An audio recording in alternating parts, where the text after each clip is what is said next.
Good afternoon, and thank you for joining us. This is the first of 3 webinars hosted by the Holland Business Chamber of Southern Africa. My name is Johan Prins. We're focusing today on the impact of Covid-19 on sustainable living and sustainable food production and supply chains.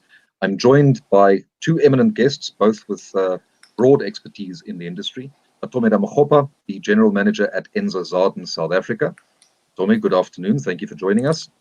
And Jaco Oosthuizen, CEO of the RSA Group. Now, Matome's organization describes itself as a vegetable breeding company. Matome, give us a quick overview of what the company does. So Enza Zaden South Africa is a subsidiary of Enza Zaden in the Netherlands. So we're a group of companies specializing in breeding, production, processing, and sales of vegetable seeds worldwide. So in South Africa, we focus purely on the development of varieties, so product development, as well as then the sales and then the technical support then to the farmers where the varieties are concerned. And Jaco, RSA Group, I've had a couple of discussions with you. I've had a look at your website. It seems that you guys do almost everything to do with fresh market sales, marketing, providing the infrastructure for the markets. Give us a quick overview of what you do. Thank you, Johan, and thank you for the Holland Business Chamber for the opportunity. Yeah, Jaco Oosthuizen, I'm the CEO of the RSA Group, and we sell fresh produce on behalf of producers, and we service those producers in all 3 channels in South Africa, on fresh produce markets, in the retail channel, and as well in the export channel. And we're in the fortunate position that we've got world-class producers, and that we have a mechanism whereby we can service the producers' buyers across all 3 channels. And we're looking at 2020, and depending on how COVID's going to treat us, but that we're going to sell in excess of 1 million tons of fresh produce on behalf of producers this year. That's substantial. Well, gentlemen, thank you very much both for joining us. So we're all in the middle of this, so it almost goes without saying that we're facing probably the biggest disruption to lives and production and distribution in our lifetimes, and perhaps in many lifetimes. We're on day 12 today of South Africa's lockdown response to the pandemic. South Africa joins countries around the world that have now taken these unprecedented steps to prevent the spread of the virus. The measures are designed to contain or mitigate the spread of the disease, but they've also led to unprecedented global social and economic disruptions, and a huge tide of human suffering. We're all having to cope in ways we've never had to before, with multiple interwoven crises today. So what we'll do in this webinar for the next hour is we'll focus on the immediate and the longer term impact of these multiple crises on food security and the food value chain. We'll look at the immediate impact of the lockdown. We'll look at the short-term projections, so what we're expecting for the next month or so. And then we'll try and do an assessment to the extent that we can see the far future of the likely longer-term effect on demand, on production, and on distribution. So Matome, I think let me start with you. When the lockdown was announced, what was the immediate impact on your business and on your operations? So basically, seed is at the beginning of the chain, so it's an essential part of the food system, because ultimately, if there's no seed, then it makes it difficult to produce. So in the immediate, we're also in a fortunate position that we, being part of a group of companies, we've been able to learn from how the rest of the world has handled it, and that has been able to give us some level of leeway, at least anticipation, on how we can best be able to prepare ourselves. So one of the key things for us is around supply. How do we manage the supply to the farmers? Because farmers have continuous programs, so they need to maintain. But how do we ensure that, one, we are able to bring in sufficient seeds into the country, and then secondly, how ensuring the distribution to the farmers. So those were some of the things that we focused on. But in the broader scheme of things, you can imagine majority of our colleagues and team work outside of the office, being technical salespeople. So we've basically had to scale down all our efforts of our activities so that everybody focuses on working from home, because we also see the need to contribute towards reducing of the spread of the virus. So unless it's highly critical or essential for people to travel, we've basically taken a decision that no traveling, or unless it's highly critical in terms of the support to our farmers. But in turn, we don't want to carry the virus over to our farmers, and vice versa. So that was one of the focus point internally. And then now, if you go back to our logistical chain, we had to scale down almost to zero in terms of office activities, keep that to the minimal, and just focus purely on the customer service department, who then ensure that we are able to still process orders and be able to get orders out. So it's been really working from home and seeing how best we can work efficiently and smartly, so that we can heed the call by the government to reduce activities. As much as we are an essential service, we have reduced basically our activities to the minimum, but we are still able to service and supply our farmer needs. So as it is, imports are still coming in, and deliveries are still taking place, even in the far-flung parts of the rural South Africa. Well, that's good news. Jaco, your life probably was disrupted a lot more significantly. It's difficult to be a market if people can't have personal contact. Yeah, it certainly. We've got a reference in the business that there's no handbook written for this situation, and as the situation worsened in terms of where we're heading with COVID, and we got wind of the lockdown, we immediately implemented social distancing in the offices, and over the past year or two, we've invested heavily in IT infrastructure in terms of fiber connectivity, video conferencing, upgrading all the systems. So that stood us in good stead in terms of where we now. We're able to communicate across the business seamlessly in terms of the software that we're using. And we also have the ability then to communicate with growers or producers, and then in terms of having a visual impact, we have access to quite a sophisticated camera network system on our markets and on our floors. So it gives us a sense of being, in terms of being able to visually experience the market. But one of the biggest fears that we had to face was, potentially what happens if markets get into trouble and there's a lot of positive cases on the market, because social distancing is difficult. But I think the teams and the business unit heads and the markets and industry came to the party and really put in measures in place. We leveraged off our growers and in terms of their protocols. And thus far we've been really successful in terms of gauging what's going to happen the next day. And also initially there was a confusion in terms of spaza shops and the informal sector that was also in lockdown. So as that progressed, the agricultural commodity guys got involved, and we really got it going in terms of them being allowed back to be able to be part of the supply chain. Right.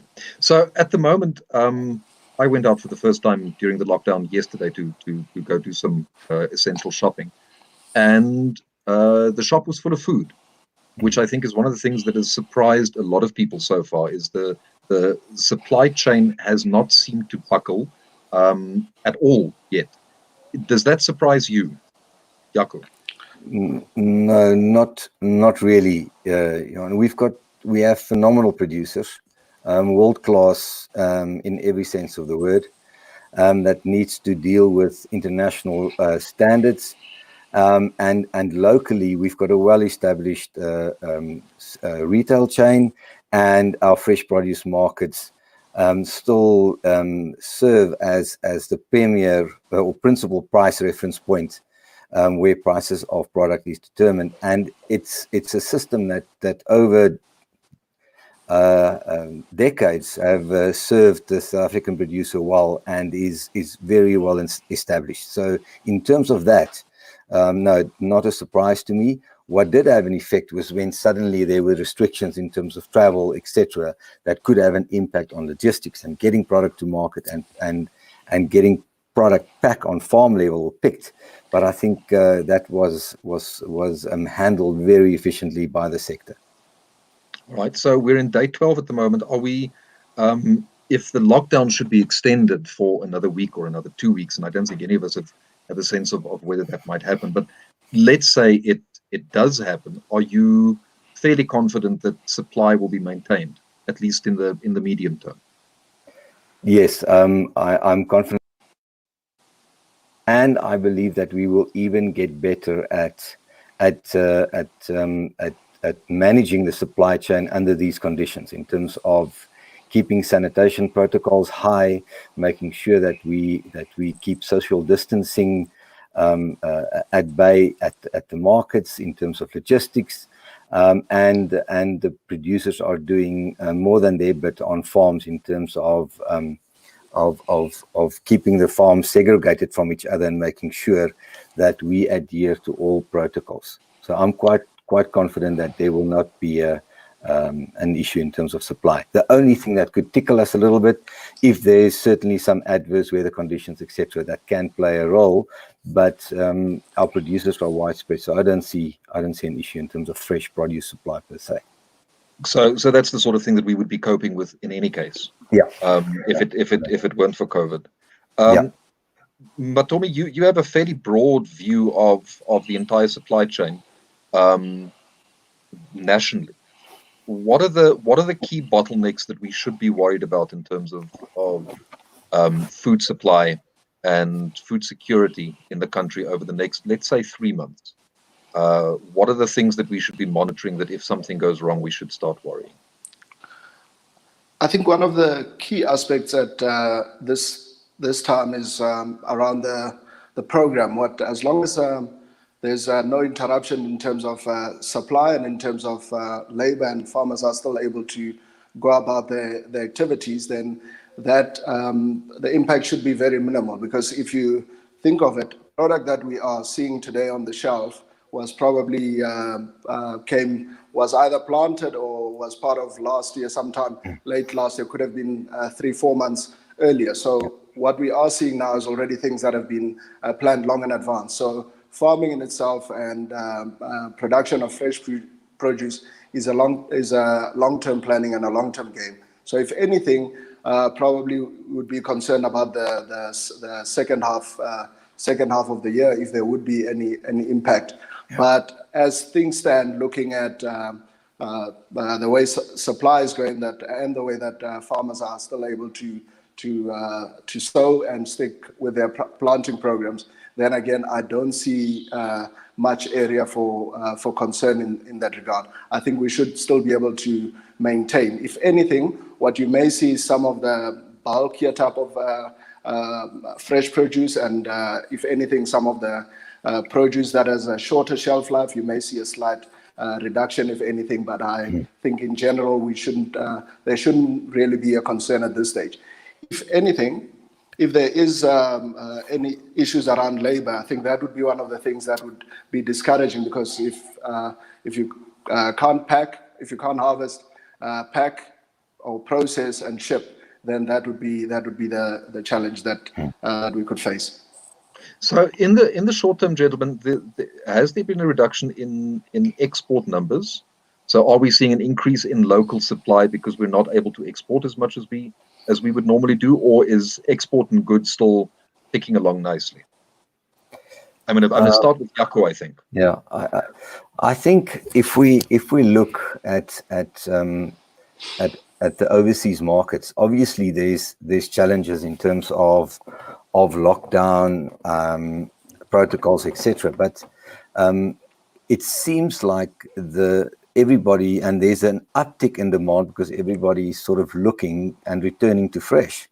It's a basic, and we've seen some heightened demand in terms of especially lemons overseas, and it's the start of our season. So from a lemon shipment, it's been good, and prices have been very good.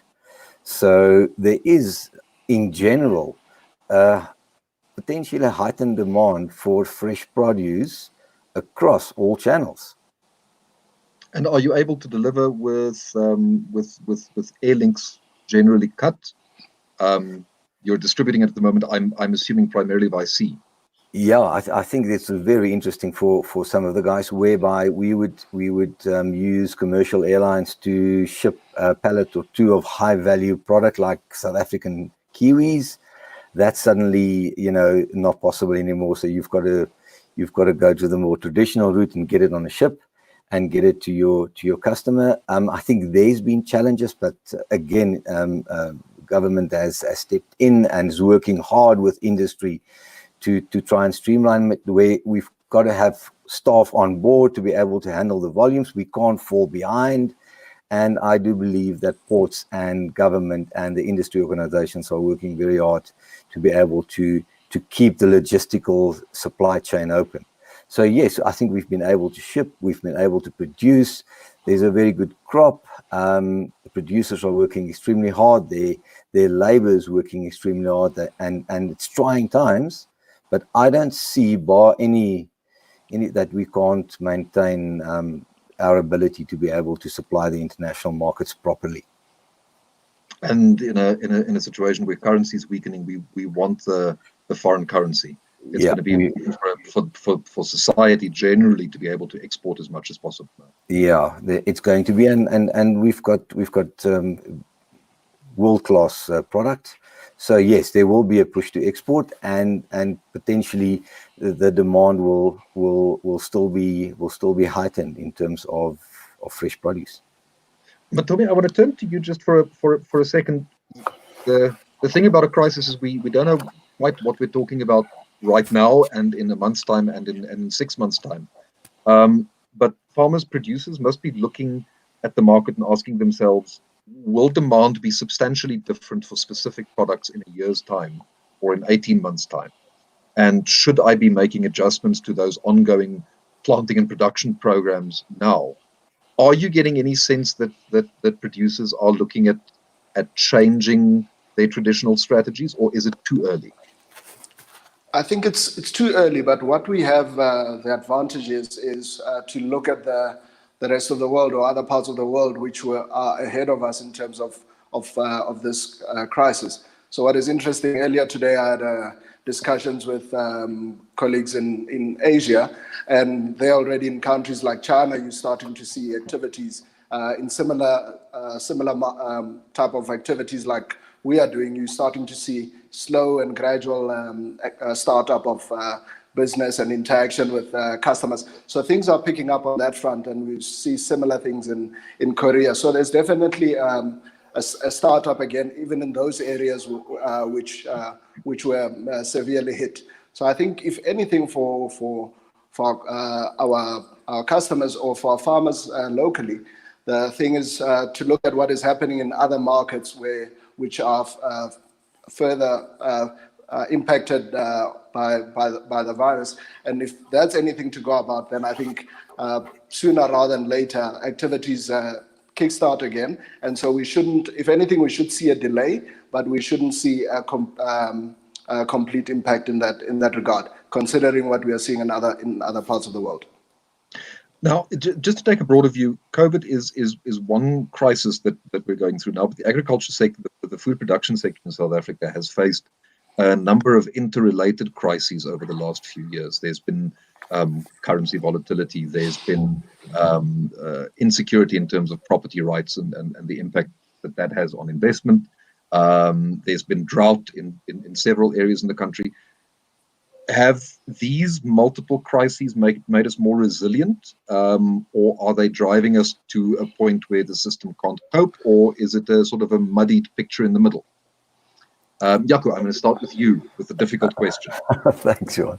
We're resilient by nature, and if there's one thing that I can say, all of those elements that you've mentioned, for our producers, that we live in we're not a subsidized environment. Our producers are not subsidized like their counterparts in Europe.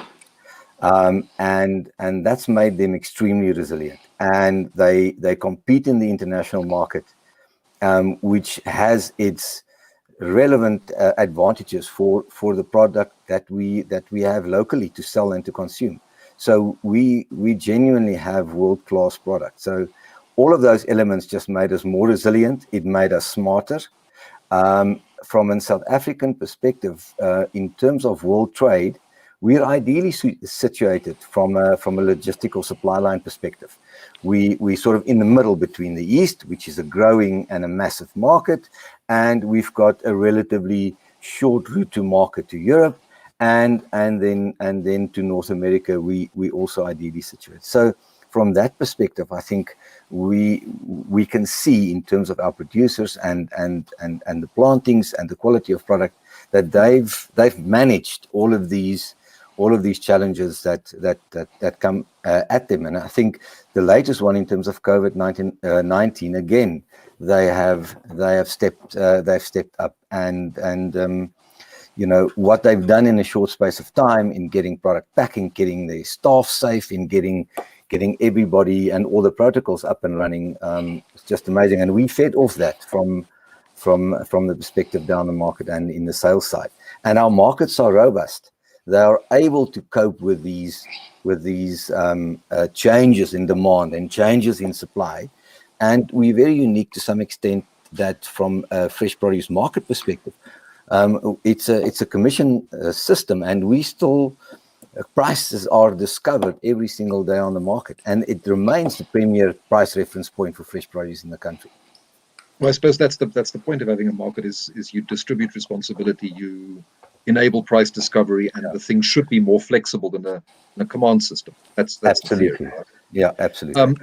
Matomi, Jaco paints a very positive picture. You've painted a very positive picture in terms of the robustness of the supply chain and the fact that people are taking a long view and a considered view. But let me take the not so positive approach for a second and say this is without a doubt one of the biggest economic crises that we've ever lived through. Yeah. We're looking at a greater recession than 2007, 2008. People are talking about a disruption the size of 1929. In that kind of environment, in any system, in any supply chain, there will be weaker parties, and there will be parties that are specifically at risk of failure. Where do you see those risks concentrating at the moment? Who do you think is going to have trouble in the supply chain surviving? Maybe before I respond to that, just to latch on to what Jaco was responding to. If you look in general, farming in itself is you generally always against the elements which are generally beyond your control. So the nature of the industry is already one of challenge. So I think in general we have that inherent robustness in us as the agricultural industry. Where I foresee the big challenges, as it is, there's a lot of let me say medium to smaller farmers who are really running a tight ship, and I think if anything, that's where the challenge comes in terms of cash flow. How much reserves do you have, or how much reserves do they have in order to be able to weather the storm or weather these difficult times? Because if you look in general, even from a pricing point of view or from a revenue point of view, it's cyclical depending on the crop. Some could be a 2-3 years cycle, some is a little bit longer. So at some point it does turn, but there's not a lot of farmers who don't have the advantage to be able to withstand those few months or those few years, depending on the crop, to be able to come back up again. So I think that will be the challenge in terms of how much cash flow, the level of cash flow that is available in order to be able to weather the storms. Because in general, at some point it does turn, but the question is, does it turn quick enough for some of those players to still stay in the game? Well, which gets us nicely into a pricing discussion. I have a question here from the audience. In the long-term projection, are you confident that prices in international markets will remain the same, or should we expect higher prices? I think before I ask you to answer that question, how long, Jaco, do pricing signals take to go through the market? How quick is that distribution of that signal from sales side into production decisions or distribution decisions? Yeah, Johan, that's what I think makes South Africa quite unique. In terms of the fresh produce markets and the principle of supply and demand that applies, for me, those price signals are immediate. It's the beauty of the free market in terms of that it factors all of these constraints into the process in terms of the cost of getting product to market, and then the equalization effect of supply and demand taking place in the price discovery process. So those price signals are fairly immediate to the grower and to the consumer ultimately, because it's totally transparent. So, and that shifts day to day. In terms of the international markets, that's got a longer term, obviously, because it takes maybe a month to ship, or that market is a little bit more matured, and there I do see over time that I think to answer Leonard's question, there could be price increases in terms of fresh produce in the international market. What does help potentially is the exchange rate process that could keep it moderate. But I do see some stronger pricing over the longer term in terms of fresh product. And then obviously if there's demand coming in from other parts of the world or supply, those prices will normalize and could also be deflationary to some extent. Matomi, your view on pricing signals, how quickly they're making their way through the system, and what your expectation is, let's say 2-3 months from now. Are we looking at higher prices overall? Are we looking at deflation? Just the fact that we're able to ask both of those questions in one sentence gives us a sense of the uncertainty we're dealing with. What's your sense? My sense in general is that in the short term, so if we talk 2-3 months, I think prices should be able to hold. If anything, we may see, I think in terms of, we may see a slight increase where the core produce is concerned. If there's slight scaling down in production, it's got major effect. Then we talk about main produce, whether be it potato or onions and those type of crops. But in general, where the niche products, I think that should stay more or less stable. But I think the big challenge will be more on the larger mainstream crops, because if there is a slight shift, has a knock-on effect on price. And we're as a country, as a national market, there's a large proportion of population who are struggling to afford food, balanced nutritional meal to begin with. So there's some market sensitivity in terms of the reaction to price increases, especially of staples. I just want to see if we can link the two issues. You said earlier that the people in the value chain who are most likely to have a problem now are people who don't have access to cash or cash flow, so capital cash flow. If in the medium term a number of those producers don't find a way to make it, so supply overall declines, would that be a significant decline in supply, or is it marginal? Does it tend to be specialist producers? What you generally tend to see is a shift. So it generally gets absorbed or it gets rectified somewhere in the market. So the general hectares on a year-to basis remain more or less stable, but it will shift from from grower to grower. So if there is a gap in the market, most of the times it's filled by another party, or it gets distributed in the rest of the market. So general, and if you go and look at the production levels or the level of supply year on year, you don't see excessive increases. Some of the elements that I think play a bigger role is in case of climatic conditions. But outside of climatic conditions, I think the supply levels stay more or less stable. Remember, as I mentioned earlier, that there's a lot of planning, and farmers have more or less stable programs that they follow year on year. So in general, things remain more or less stable in that regard in terms of supply. So if I can summarize, it seems like the system can adjust as long as it's not a climatic issue which affects everybody at the same time. Is that pretty much it? Yeah, certainly. So if you look in terms of certain seasonal crops where you are moving, let's say, from the main production, maybe in the high veld area, moving more to the low veld, or from the bush veld in the case of maybe a fruity crop into the eastern low veld. If there is no cold snaps, then there's generally at some point there's an oversupply, because both production areas will be supplying. But if there's early frost, then you will see a spike in pricing increases, because supply would have been cut short. But until the other area is able to kick in, and then the market stabilizes again. Okay, so climate, not COVID, essentially. Jaco, I just want to get back to you for a second. You said earlier, tongue twister. I wish we should make a T-shirt of that. You said earlier that you're seeing a bit of a shift in terms of the preference for fresh produce. I have a question here from Andries Dievenage, specifically for you. He says, do you see any change in purchasing preferences of consumers for fresh produce? You've already sort of answered that question. Maybe just elaborate a little bit. What kind of purchase shift are you seeing?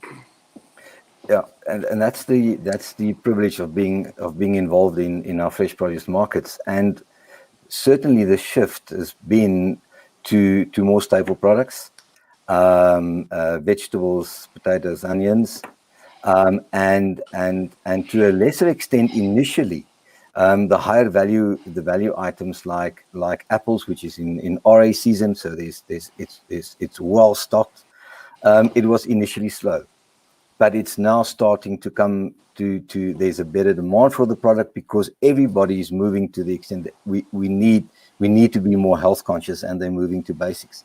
And the beauty of markets is that there's product for everybody on the market. It is not just class 1 or just below, or export grade product. Is from export grade to lower grade. So I felt that the markets to some extent was rediscovered in terms of what it can offer, specifically when you have the restaurant trade and the hospitality trade that have basically dried up overnight in terms of the lockdown. So people cook at home, they move back to basics, and they would go and through the buyers in source a pocket of potato, a pocket of butternut, or bulky product, and then have it at home and do a lot more home cooking. So we felt that sort of supplemented that part of the market. So yeah, there's definitely some changes, and I also think that the guys the buyers that were in those different supply chains quickly adjusted and offered an Uber-style home delivery service in terms of getting fresh produce into the suburbs, into the townships, etc. That's a very, very well-oiled machine and a slick operation, and I'm actually very proud of how it operated and how it is operated. You said, I think perhaps during the conversation we had just before we went live, your volumes have been surprisingly stable. So despite the fact that the hospitality industry and the restaurant industries have had to stay home, you've seen upticks in volume elsewhere. Yeah, our markets are well stocked, but we did see an uptick in demand, and I also think this week we experienced the borders being sorted out and a higher volume of neighboring country buyers back on the markets. So that certainly is an interesting part, because I think South Africa is still the fruit basket of Southern Africa, and a lot of those buyers come to our markets to do their buying, and that supplies the whole of southern region of Africa. So it was very heartwarming to see those guys being able to sort their permits out, to sort the border crossings out, and be in a position to buy and take produce up north. So there's a question, Matomi, which I'm going to pass your way, and Jaco set us up very nicely for the question. So the question reads: how big is the opportunity to increase intra-African trade at the back of reduced global air freight supply, and in some cases reduced port operations? Is that something that every time you look at Africa trade reports, it's always striking that I think less than 10% of African trade is with other African countries. We are still exporting most of what we make to other places in the world. Do you think that this might cause a significant change in distribution patterns in the region? Is there an opportunity? Are we seizing the opportunity? If anything, I think it is an opportunity for more product to go into the African markets. I think also, if you look at just generally how our agricultural sector is organized, and you sit with a lot of larger scale professional growers, and at times like this, I think they're able to maintain that supply, and with that supply, I think in those gaps that our neighboring countries may experience, we would be able to fill that gap with local supplies. I think also Jaco already elaborated on that. There's a lot more after permits and everything has been sorted. There's a better flow again from our African neighbors. So I expect that to continue, particularly on the staple products in that regard. All right, gentlemen, I just want to quickly focus. I had a look at the calendar, and I admit that I know very little about agriculture. So all of this has been a very interesting and rapid exploration for me. And I see that on the calendar, we're about to go into harvest time on most of our staples. Harvest requires labor. Labor mobility is not precisely what it used to be. Is that the biggest risk that we face over the next 3 months, is getting enough people out to harvest the crops?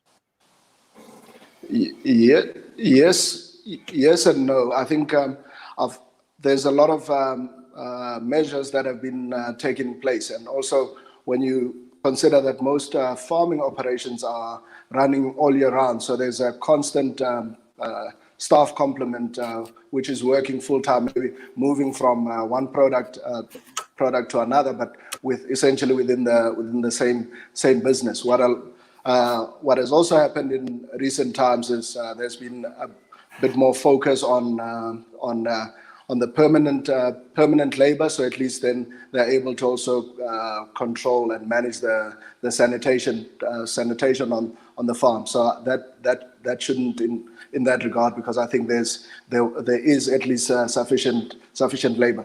But also, if you look from a vegetable production point of view, it's all year. What will generally happen, it will shift from location to location, but I think where vegetables are concerned, we are pretty much in peak season for the greater part of the year, just in different parts of the country. Now, there's a sort of a selfish perspective, which is we need labor to pick and to harvest so that we have food, but we also need to protect the labor. Yeah. How easy is it to keep people safe whilst harvesting in a situation like COVID? And I think I'm gonna start that question with Jaco, because you also have to run markets at the moment. So how are you doing that practically? How are you keeping people safe? So you don't endanger people, but you also don't lose access to skilled, trained labor exactly when you need the most.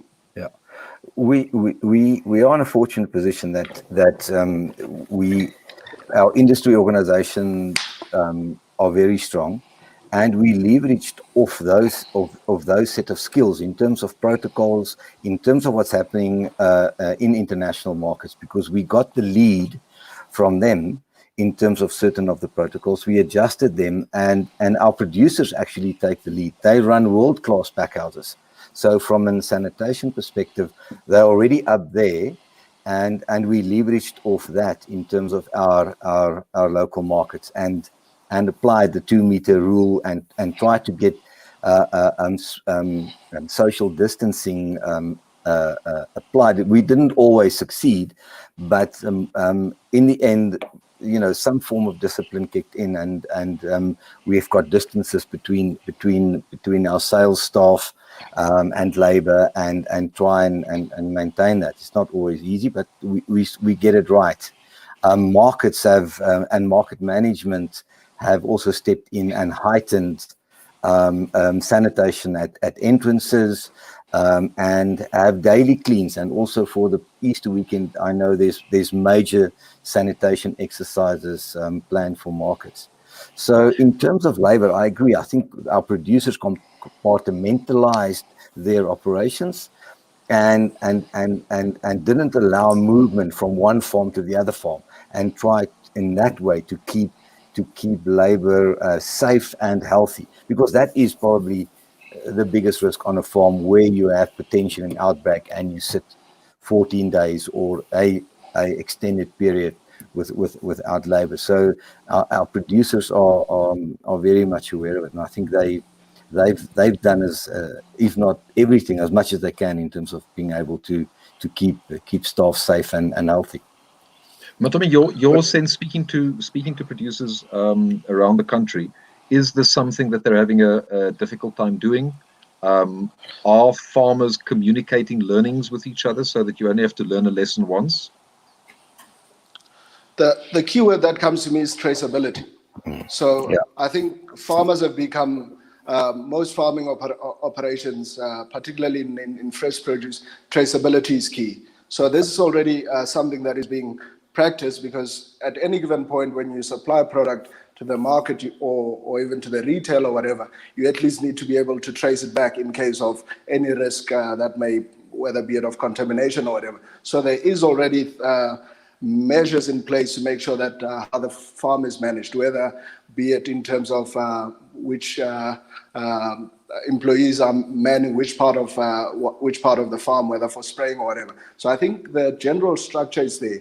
What has had to take place was just applying those structures a lot more stringently, and also also in terms of just educating the general staff as to what the impact would be. But so farming. are we? Sorry, Matomi, I interrupted you. Please finish your thought. No, but I'm saying the farming community in general is one that is close-knit, because ultimately it's all in the interest of the community as a whole. So there's generally a lot of communication between neighbors and so on, also in terms of sharing best practices, because everybody realizes this, that it's in the best interest of food security and supply that we share best practices, so that we can be able to stabilize and be able to maintain supply for the industry as a whole. So I think it's less about the I and more about what's in the best interest of the industry. Jaco, I think you have a comment. Yeah, I agree with Matomi. I think also what I'm seeing, some of the questions coming up on the live comment side, Johan, is interesting in terms of other challenges that could be coming our way. You said it's climate, not COVID, but you've also got natural processes, like in terms of the African locusts that started in Botswana. We've got commando worm outbreaks in the north, so that also could have an impact in terms of supply, and that we've got to be ready for. But that's sort of an additional process or an additional challenge that we potentially need to deal with in the coming months. But the sense I'm getting again as an outsider is that a lot of the sort of traditional challenges that the industry has always faced, and the tools that the industry has developed to deal with those challenges, are being repurposed quite effectively now for the COVID challenge.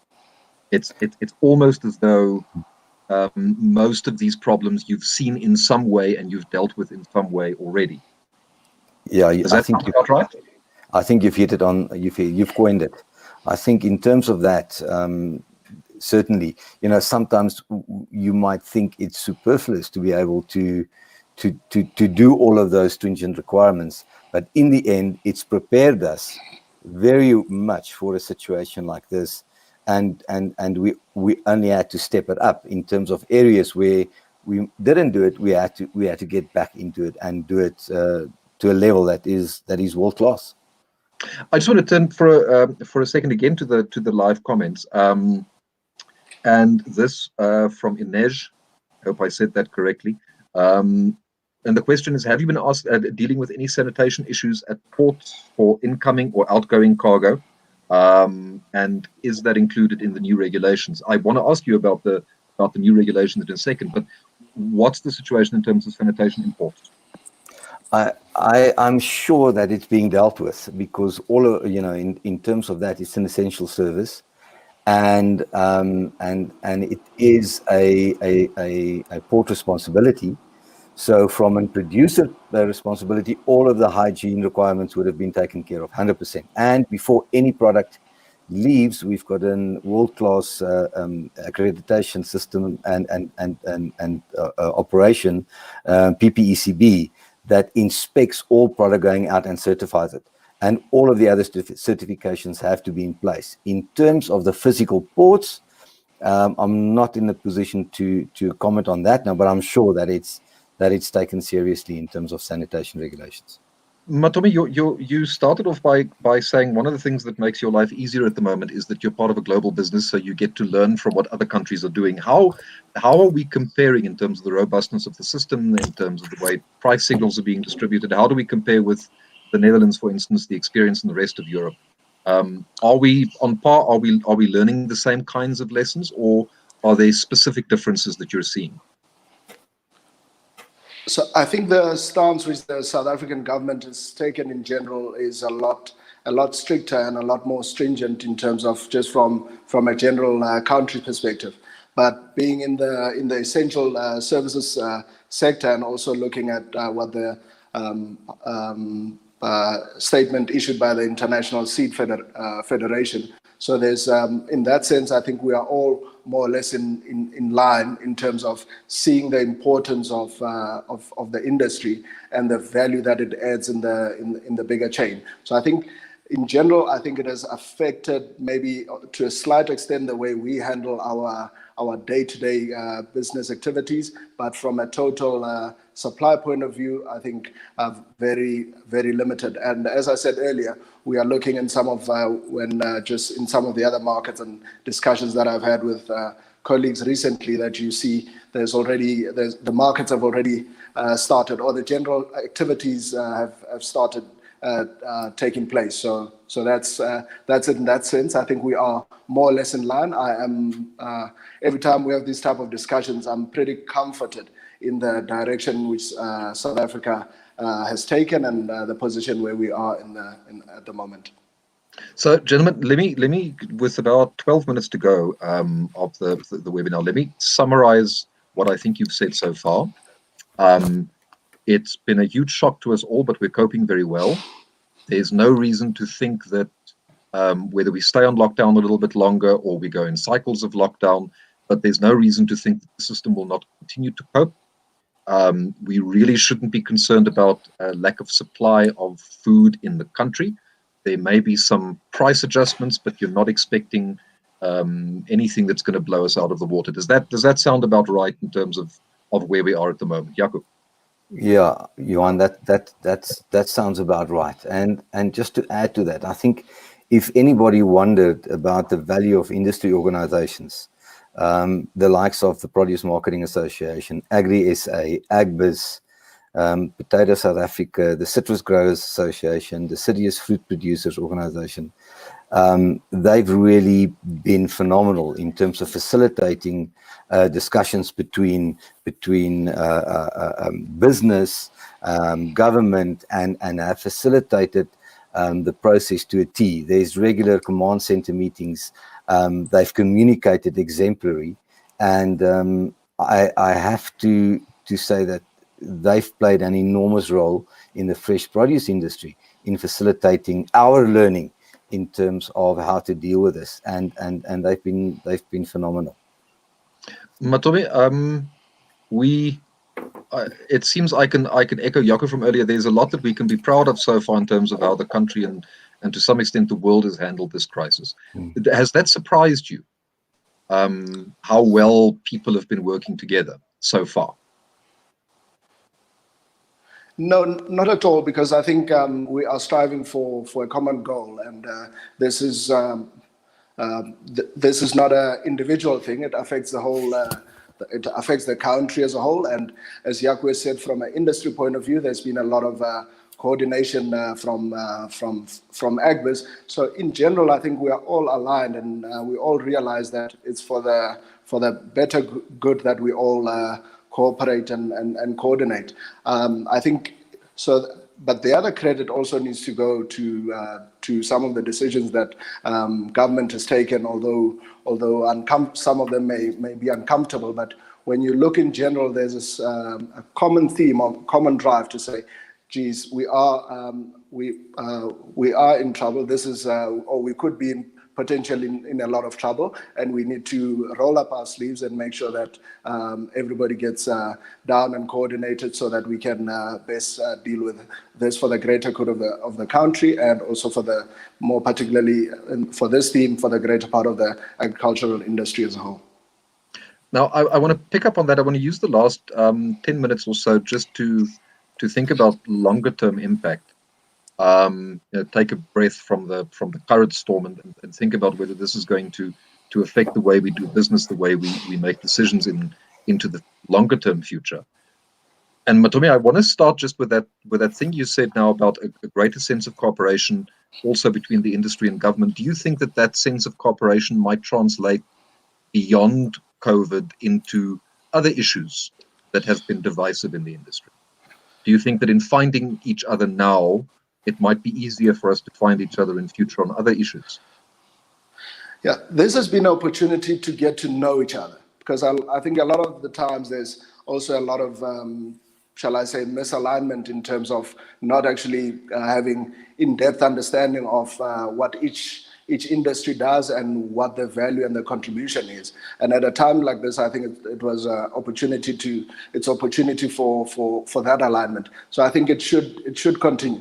Just on a lighter note, I recently had a conversation with one of our service providers who has been our service providers for a while, but in this whole process, I had to explain to them how the importance of seed. So as much as they've been our service provider for many years, so working close to our organization, but they could not comprehend or let alone understand the value of seed in the entire chain. But so I think as a whole, it has given us the opportunity to be able to have the right conversations and to be able to identify what the value adds are. And of course, this is not a stop-start process, because this will be ongoing for some time, but I think it forces us to sit around the same table and have those discussions. So certainly I see this as an ongoing thing, and if those in leadership can take the opportunity, then this could be a great momentum that can be taken forward. The cliche about not wasting a crisis. Jaco, I just want to come back to you for a second. Some of the articles I'm reading at the moment, some of the people I'm hearing speaking, are saying that what COVID represents is also a challenge for globalization. It's a challenge for the concept of global supply chains and just-in-time production and supply. Is it? Do you think that people are going to be fundamentally reevaluating where they buy what and who they rely on? I certainly think it will have an impact. I think people generally like to know where their product comes from, who produces it. I think there will be certainly a heightened awareness of specifically fresh produce and the value of fresh produce. and I also think it will strengthen our traditional supply channels in terms of markets, in terms of our regional markets, where markets are being established in rural areas, and those markets in the past few weeks have shown enormous resilience in terms of being able to be well stocked, supported by producers, and supported by buyers in those areas that would normally not have a market available. And to see what's been happening there is phenomenal. And I think there was a little bit of a clip on SABC2 of these markets in Polokwane and Moketsi, Nelspruit and Valdriehoek. So certainly I think that will change. People will be much more aware of where product coming from and making sure that they know where to buy it. But Tommy, if we do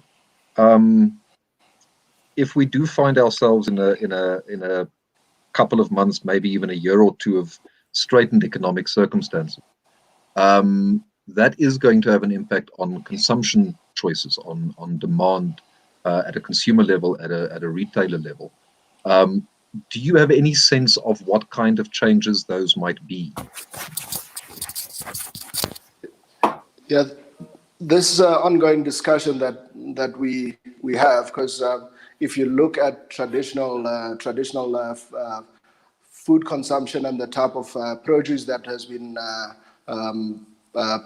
consumed, you could almost categorize it along racial lines or along class lines or etc. But what you're seeing now is a lot more what I would deem global products. So there's a broadening of the product offering of the assortment that is being offered on all markets. So this, of course, has been influenced by certain retailers moving into the townships, but also from a global perspective, food channels and whatever, exposure to a broader range of products, and of course, organizations and seed companies like ourselves being able to give a bigger offering in terms of fresh produce and the different types of products. So I expect that to continue. I think at any given point during difficult times, there would be a slight decline, so slowing, and then from there, then it should pick up again. Okay, gentlemen, we're almost out of time. I want to use the last couple of minutes to ask two questions. The first is, we've all learned quite a lot about our own businesses and about ourselves and about our teams over the last few weeks. Jaco, what's the biggest lesson that you've learned having to cope with this crisis? Johan, there's a Spartan saying, and I think it goes like this. It says, the more you sweat in training, the less you bleed in battle. And being in the fresh produce industry, I think we've been trained pretty well. So evidently we're bleeding a little bit less in the battle. And for me, that's one of the takeaway notes in terms of battling COVID-19. Matumi? For me, it's around efficiency, planning, and organizing. So I think those three words, I think, resonate. There's a lot more reflection that has to take place in terms of just how we organize ourselves day to day. I think a lot more reflection and trying to actually identify what is the justification for certain activities that we're doing. Because you walk into, there's a certain way of doing business, but does it actually make sense? So I think at times like this, you ask those questions because does it really make sense? What do we need to change? What do we need to realign? For our technical and sales teams, we've also been asking the same thing. How better do we plan to make sure that you're still able to service and supply? So those are some of the key questions that I think most organizations and most leaders will also be asking themselves. Yeah. So reevaluate all of the old certainties, no holy cows, almost start from scratch and look at every single decision on its merit. Yeah. Actually think about the decisions that you're making, because we've sort of been on autopilot, but now it's a good time to actually reflect on them. Yeah. Yeah, I think that's a very nice description. We've all come off autopilot. Yeah. So here's the last question. What has improved your mood over the last few weeks? What has pleasantly surprised you? I'm gonna start with the person who looks less uncertain, which at the moment is Jaco. I've got it's a one-liner for me, and it is the realization to stay healthy. You got to eat healthy, eat fruit and veg. Okay. But tell me what has pleasantly surprised you in this experience so far? How efficient and how collaborative we can be when push comes to shove. Absolutely. That the potential is there. There's actually energy. It just needs to be harnessed. So when it's really required, then things can be done and things happen. This is on private company level, but also on government level. When you look at how things have been responded to, and some of the action and the swift actions that have taken place in the last couple of weeks. Yeah. All right, that unfortunately brings us to the end of our webinar for this afternoon. Matomera Mogopa, General Manager at Enzazaden, Jaco Oosthuizen, CEO of the RSA Group. Gentlemen, thank you very much for your time. You have left me in a better mood after the hour than I was going into the hour. And to those who watched, thank you very much for joining us on our very first webinar for the Holland Business Chamber in Southern Africa. We will be doing another one on Thursday afternoon at exactly the same time. Tell your friends, please join us again. And thank you very much for your time. Good afternoon. Have a good night. Thank you.